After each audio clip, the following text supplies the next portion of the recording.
Hey there, Coach Patrick here from Endurance Nation, back with another weekly coach lesson. This is an opportunity for you and I to sit down here one-on-one across the table from each other and cover a topic that's being discussed inside the team, hopefully giving you a little kernel, some seed of knowledge that you can take and apply to your own training, make better decisions, become a better athlete this season. Why wait? Why spend 10 years making tons of mistakes? I did it for you, and I'm here to help you out. Okay?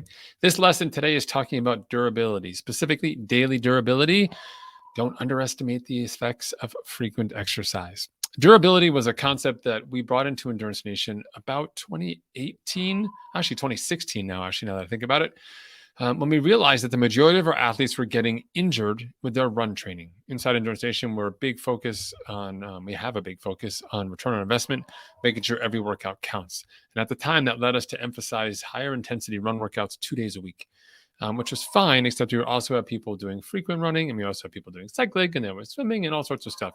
And at the end of the day, of all the things that athletes were doing, while we would balance their total training load, the amount of the pie, if you call it that, that was dedicated to running was too large, and specifically too much fast running, in in alignment with the rest of their training. So they hadn't been doing much cycling, or they hadn't been doing much swimming, been able to do a little more self-care, more resting. The hard running probably wouldn't have been an issue, but combined with everything else, it became a problem. So the solution to that became run durability.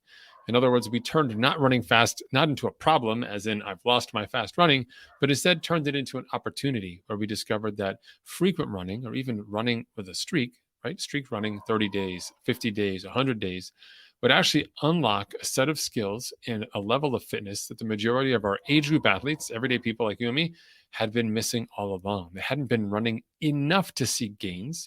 But when we think about enough, most of us kind of opt for a set run, right? We're type A, right? Well, I'll run for 10 minutes. I'll run for half an hour. If it's not half an hour, I'm not doing it, right? If it's not an hour, why would I bother, right? Would I get dressed, have to shower, do all my stuff?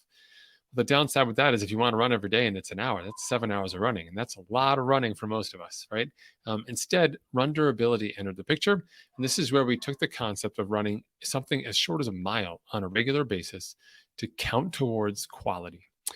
And what the topic I want to talk to you about today is how you can take that same concept with your training and implement it as well. Don't get caught up too much in the sexiness of your training program, and don't be disappointed if you're not able to do that high intensity workouts on the schedule that's been staring you in the face for the whole week.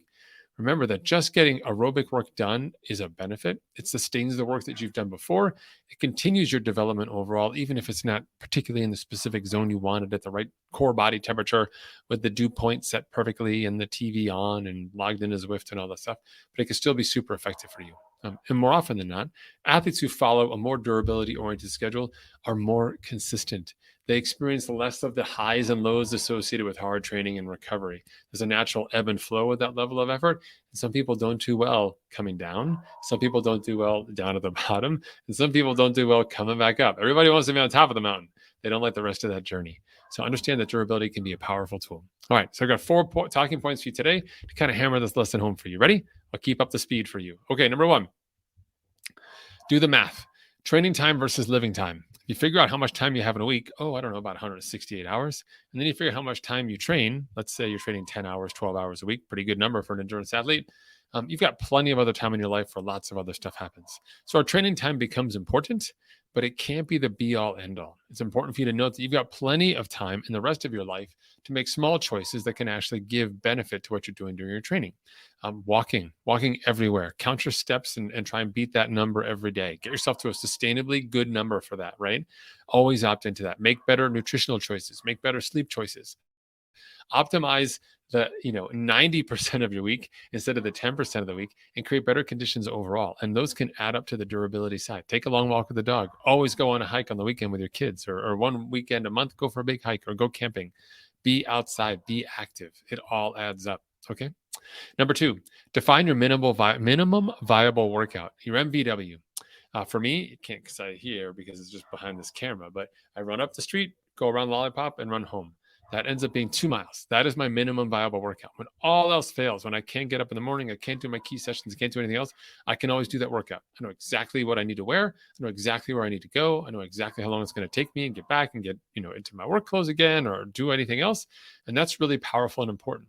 So even though everything else has gone wrong, I've always got a backup. If you are just looking at that one workout and you're like, oh, I'll do half of it, or maybe I'll do like a third of it, but then put in the harder part, or maybe by the time you kind of start doing all that math, it ends up being sort of like a Franken workout. Apologies to anyone named Franken. And as a result, it just isn't what you wanted it to be. So instead, default to your minimum viable workout. Make sure you get it done. Keep the streak alive of exercise. Add those numbers. Any added numbers to your minutes on the bottom line for exercise is a win in my column. Okay. Number 3, pick a manageable daily healthy habit. Now, this is fun. Pick something that you can actually add in that's going to deliver some of that value. So it could be walking at lunch, could be better nutrition shopping. Maybe you'll walk to the supermarket. Again, we talked about better sleeping. I'll go to bed early. I'll set a go to bed alarm. I'll make better healthy choices, right? I'll do less nights out with my friends. Or if I do nights out with my friends, I'll always alternate water and beer, or I'll start off with water, or I'll eat before I go out. There's lots of little things you can do and change that are easily manifested that will yield better outcomes for you over time if you can just dial into them a little bit more. So pick one, just do one a week. See if it sticks. Track it on a piece of paper, keep score on the card, maybe something on your wall here, and see if it works. Because if it sticks for you, 7 days is good enough to know if you're into it. Beyond 7, you still got to go about another 3 weeks, a whole month, make sure that habit sticks. But if you can get it to stick even for a little bit or notice the difference, game over, because it's going to be hard to unlearn that change in habits that you found that unlocks better potential for you as an athlete. The 4th and final point for you here, come up with a list of options or other things that you can do in case things do go wrong. Like, what are the options you have? So I mentioned earlier, walking. It could be a standing desk. It could be a power yoga for 15 minutes at your desk. It could be planking with your friends, a planking challenge. It could be anything. You can come up with a game with your coworkers or with your kids. Whatever that is, pick up that habit that keeps you going. At the end of the day, one of the best lessons I've ever had for exercise was going swimming at the local Y. New pool, because they had a sauna there, so I was excited. And new pool for me. And I'm waiting to get in the lane. This person's not stopping, put my feet in, not stopping. So I finally jump in. He swims down, he pops up and he says, I'm 94. I swim every day. Otherwise, I'd never swim again. Great guy, awesome, and was really passionate and was just a living example of the power of sport.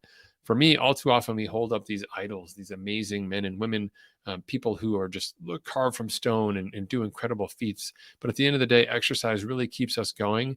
And hearing this gentleman speak to me and seeing his passion and seeing the effect that it's had on his, not only his longevity, but just his personality, his spirit, it's really eye-opening to me that even just a small dose of daily exercise is not only good for our bottom line and our training, just good for us overall, good for our souls. So really want to dive into that with you. All right. Thanks so much for tuning in for this super fast lesson on the power of durability. If you've got a moment, I'd love to hear your stories on what durability options you've chosen and how it's benefited you. If you still need more help, go to EnduranceNation.us and look up durability on our blog, or just Google Endurance Nation and durability, and I'll tell you more. Thanks, folks. Take care and have a fantastic week.